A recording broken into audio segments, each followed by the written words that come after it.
Gel. Olar müəllim. Gel. Bir sual verə bilərəm. Buyur. Əməkdaşlar edildiyimiz müəssisələrdən biri növbəti aydan işçilərini yeməklə təmin etmək istəyir.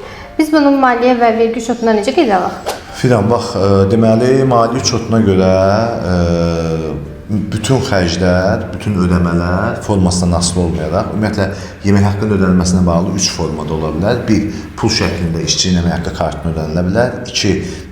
Müəssisə özü bişirib işçiləri yeməklə təmin edə bilər.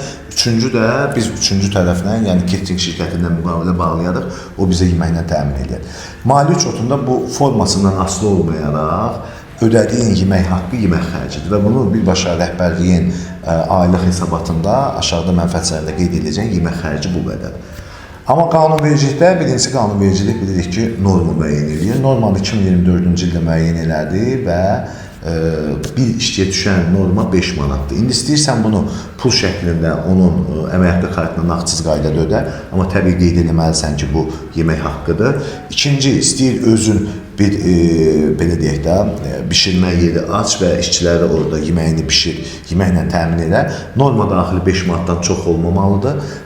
Ola da bilər, onu da qeyd edəcəm. Üçüncü isə catering şirkətinə müqavilə bağlana bilər və təbii ki, catering şirkəti də aylıq verdiyi yeməyə görə elektron qayməsini vurmalıdır, onun əsasında da ödəniş aparılmalıdır. Bu halda 5 manata qədər olan hissə müəssisənin xərcidir, yəni xərc kimi tanıya bilər. 5 manatdan artıq olan hissə, əgər işçiyə bunu nağdi şəkildə, belə deyək də, əmək haqqı kartına nağdsız qaydada ödəyir, yemək haqqı şəklində 5 manata qədər olan hissəsi işçidən heç bir vergilər tutulmur, yəni gəlirə cəlb olunmur, dövlət sosial müdafiə fonduna cəlb olunmur, işsizliyə cəlb olunmur. Amma 5 manatdan yuxarı olan hissə qeyd edildiyimiz bütün tutulmalara cəlb olunur.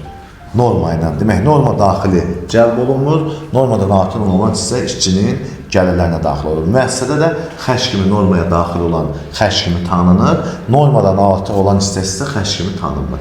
İstər bunu müəssisə özü öz daxilində bişirib işçilərini təmin eləsin, istər də hansısa bir ictimai iaşə müəssisəsindən catering şirkətlərinə müqavilə bağlasın. Təbii ki, burada elektron qayma olmalıdır və yaxud da özü bişirirsə, bütün mal materialların, ləvazimatların alış sənədi olmalıdır, yəni elektron qaymalar olmalıdır.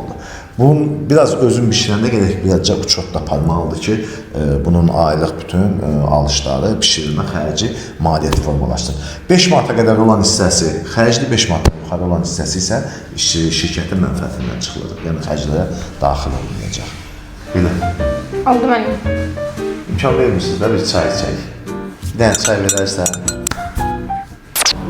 Ay Fidan. Mənə baxmayın da. Çox, nətər baxıram. Mənim bir sualım var, olar verim. Buyur. Bizim bir əməkdaş, neysə. Əməkdaşlar edildiyimiz müəssisələrdən biri növbəti aydan işçilərini yeməklə təmin etmək istəyir. Bu maliyyə və münasibətlıq, maliyyə və münasibətlıq, niyə deyirsiniz?